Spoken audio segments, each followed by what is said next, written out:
Auzubillahi minasyaitonirrajim. Bismillahirrahmanirrahim. Alhamdulillah wassalatu wassalamu ala Rasulillah wa ala alihi wa sahbihi ajma'in. Assalamualaikum warahmatullahi wabarakatuh. Alhamdulillah, sahabat-sahabat yang dikasihi sekalian, alhamdulillah dengan izin Allah Subhanahu wa taala kita telah pun seminggu melepasi bulan Ramadan. Mungkin ada di antara kita yang telah menamatkan puasa 6 hari Syawal, mungkin baru nak mula. Apapun, mudah-mudahan Allah Subhanahu Wa Taala memberikan kita kekuatan ya untuk menyempurnakan 6 hari puasa sunat Syawal sebagaimana Allah telah izinkan kita menjalani ibadah sepanjang Ramadan baru-baru ini, dan mudah-mudahan Allah terima semua amalan kita dan Allah ampunkan dosa-dosa kita. InsyaAllah pada pagi ini kita akan mula bincang-bincang tentang pencapaian Ramadan kita. Sebab bila masuk Ramadan, kita selalu diperingatkan bahawa tujuan berpuasa adalah la'allakum tattaqun, mudah-mudahan kamu menjadi orang yang bertakwa. Tapi berapa ramai di kalangan kita yang menyemak pencapaian tersebut? Adakah takwa yang diharapkan itu dapat kita capai? Dan sekarang kalau semua dapat capai matlamat tu, artinya sekarang semua kita dah jadi orang yang bertakwa. Orang bertakwa adalah orang yang mulia di sisi Allah Subhanahu Wa Taala. Telahkah kita menyemaknya dengan serius? Ya. Bagaimana kita nak semak? Sebenarnya tak susah, sebab Allah Subhanahu Wa Taala telah mengemukakan kepada kita ciri-ciri orang yang bertakwa di dalam Al-Quran. Jadi kalau kita nak tahu sama ada kita mencapai takwa atau tidak, kita semak saja ciri-ciri itu yang Allah sebut. Adakah semua ciri itu terdapat pada diri kita? Kalau terdapat, kalau ada dan dia meningkat selepas Ramadan, alhamdulillah, maknanya Allah izin kita mencapai tujuan tu. Kalau masih kurang, ya, tak meningkat pun selepas Ramadan, maka bukanlah makna kita dah tak ada peluang. Ya, kita terus tingkatkan lagi amalan dan usaha kita. Mudah-mudahan apa yang Allah sebut dalam Al-Quran tentang ciri-ciri orang yang bertakwa itu dapat kita tingkatkan dari semasa ke semasa, insya-Allah.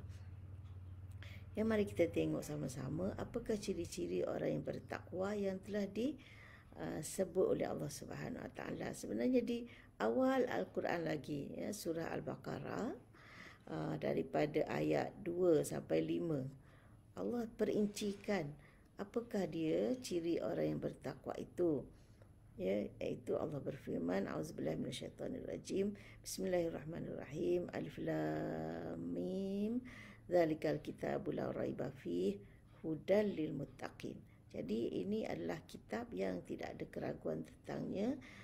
Kitab ini memberi hidayah, petunjuk, bimbingan kepada orang yang bertakwa. Siapakah dia orang yang bertakwa itu?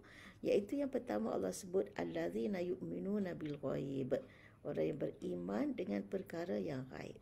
Apa dia perkara yang gaib? Semua rukun iman yang kita wajib percaya itulah, ya. Beriman dengan Allah, beriman dengan malaikat, beriman dengan wahyu, beriman dengan hari akhirat, beriman dengan wahyu tadi adalah kitab dan rasul lah, ya. Bila kita sebut wahyu tu maknanya beriman dengan kitab dan beriman dengan rasul-rasul, dan beriman dengan hari akhirat, juga beriman dengan qada dan qadar. Jadi apakah kita tidak beriman? InsyaAllah kita semua beriman, tapi yang kita nak adalah iman yang memberi kesan dalam hidup kita, ya, iman yang melahirkan amalan. Jadi kadang-kadang kita dakwa kita beriman, tapi dalam tindakan dan amalan kita tidak membayangkan keimanan itu. Contohnya kita beriman kepada dosa dan pahala. Kita beriman ada dosa dan pahala, tapi kita dengar amalan ini pahalanya banyak berganda-ganda, tapi kita tak gairah untuk melakukannya, ya, seolah-olah kita tak rasa rugi pun kalau kita tak dapat pahala tu. Jadi maknanya iman kita kepada dosa dan pahala itu belum begitu mendalam, belum begitu berkesan untuk menolak kita supaya melakukan amal merebut pahala yang dijanjikan tu. Itu yang kita cuba nak tingkatkan. Kita beriman kepada malaikat, misalnya malaikat kiri dan kanan yang mencatat amalan kebaikan dan keburukan. Tapi kadang-kadang bila kita nak melakukan keburukan itu, kita macam lupa. Ada malaikat sebelah kiri yang mencatat keburukan itu. Kita nak cakap bohong, kita nak mengumpat, kita seolah-olah tak mengambil kira malaikat tengah catat apa yang kita lakukan. Yang inilah yang kita nak tingkatkan. Lebih-lebih lagi pasca Ramadan ni, kita cuba sedaya upaya menjaga amalan kita berasaskan kepada keimanan kita kepada yang gaib sebagai satu daripada ciri-ciri orang yang bertakwa. Ya, ciri kedua Allah sebut wa yuqimunas solah, ya, mendirikan solat. Jadi maknanya terus beramal dengan menjaga solat, sama ada solat fardu, solat sunat, siang dan malam. Ya, sebagaimana yang kita gigih lakukan solat sunat dalam bulan Ramadan, ya, khususnya solat malam tu, solat tarawih, solat tahajud. Memang nama tarawih tu dah tak ada dah di luar Ramadan ni, tapi tidak bermakna solat tidak ada solat sunat malam. Ya, jadi ada solat sunat malam sebelum tidur, selepas tidur, sebelum subuh dan sebagainya. Jadi tetaplah istiqamah dengan menunaikan solat-solat sunat itu di samping mempertingkatkan kualiti solat fardu kita. Wa mimma razaqnahum yunfiqun, dan membelanjakan sebahagian daripada rezeki yang Allah kurniakan kepada kita. Dan dalam bulan Ramadan memang semua kita digalakkan supaya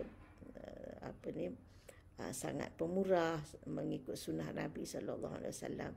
Ya, kita boleh setiap hari mengeluarkan sebahagian harta yang kita ada untuk memberi sedekah sana dan sini. Jadi dia merupakan ciri orang bertakwa. Jadi janganlah amalan bersedekah itu berhenti setakat Ramadan. Sebab apa? Sebab sedekah itu, infak sebahagian harta itu adalah ciri orang yang bertakwa juga. Ya, kemudian ciri keempat, wallazina yu'minuna bima unzila ilaika wa ma unzila min qablik. Beriman dengan apa yang diturunkan kepadamu, kepada Nabi Muhammad SAW, iaitu kitablah, kitab Al-Quran ini, dan yang diturunkan kepada sebelum ma unzila min qablik. Jadi kita percaya, beriman Allah Subhanahu Wa Taala telah menurunkan kitabnya kepada rasul-rasul yang sebelum Nabi sallallahu alaihi wasallam, dan khususnya kitab yang diturunkan kepada Nabi sallallahu alaihi wasallam. Jadi beriman kepada kitab maknanya cuba sedaya mampu untuk beramal dengan apa yang ada dalam kitab yang Allah turunkan ini. Bagaimana hendak beramal sudah tentu memerlukan kita memahami. Bagaimana nak faham? Tentulah memerlukan kita mempelajari. Jadi maknanya tanda kita beriman dengan kitab suci Al-Quran ini tidak hanya sekadar kita mahir membaca, tapi kita cuba memahami dengan betul dan beramal dengan apa yang diperintahkan dalam kitab suci ini dan menjauhi apa yang dilarang. Dan akhirnya wabil akhiratihum yuqinun, dan mereka yakin dengan hari akhirat. Bagaimana nak menunjukkan keyakinan kita kepada hari akhirat? Maknanya kita yakin dunia ini bukan kekal, dunia ini tempat beramal, dan segala amalan yang dilakukan di atas muka dunia ini akan diberi ganjaran yang sepadan di akhirat nanti. Yang baik akan digandakan 10 kali ganda. Tapi yang jahat itu hanya diberi dosa atas perbuatan itu, ya, tidak digandakan. Jadi maknanya bila kita nak beramal itu, kita sentiasa mengambil kira apakah amalan ini mendatangkan akibat yang baik kepada kita di akhirat nanti ataupun amalan ini akan merugikan kita di akhirat nanti. Jadi orang yang beriman dengan hari akhirat ini, dia sentiasa menghitung setiap amalannya, kata-katanya, malah niat dia dalam hati pun dia ambil diperhitungkan, sebab Allah Subhanahu Wa Taala juga memanglah niat itu akan diambil kira, ya, sebagaimana Nabi sallallahu alaihi wasallam sebut dalam sepotong hadis yang masyhur, innamal a'malu binniyat. Sesungguhnya segala amalan itu dengan niat. Kadang-kadang amalan itu nampak hebat, nampak baik, nampak banyak, tapi niatnya tak betul pun tidak diterima di sisi Allah Subhanahu Wa Taala. Jadi maknanya orang yang beriman dengan hari akhirat, dia akan sentiasa menghisap amalannya, bukan sahaja perkataan, bukan sahaja perbuatan, malah juga niat dalam hati. Jadi itulah dia kesan kepada beriman, yakin kepada hari akhirat. Jadi orang yang memiliki sifat ini, Allah kata ulaika ala hudam mir rabbihim wa ulaika humul muflihun. Mereka itulah yang berada di atas petunjuk hidayah, di atas jalan yang dibimbing oleh Allah Subhanahu Wa Taala, dan wa ulaika humul muflihun, dan mereka itulah orang yang berjaya, muflihun, insya-Allah. Jadi itulah dia ciri muttaqin. Jadi kalau kita kata kita dah puasa, kita dah capai tahap takwa,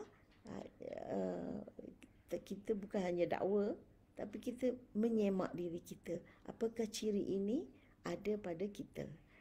Kalau belum ada, belum lengkap, memang tak lengkap lah kan. Kita sebagai manusia memang banyak kelemahan. Jadi kita, mana orang kata apa, ada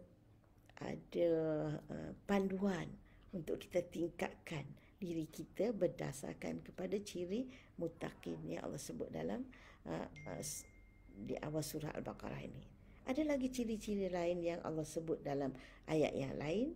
InsyaAllah kita akan kongsikan pada lain kali, insyaAllah, ya. Mudah-mudahan ini memberi manfaat kepada diri sendiri khususnya dan kepada sahabat-sahabat yang mengikutinya. Sekian dulu. Wassalamualaikum warahmatullahi wabarakatuh.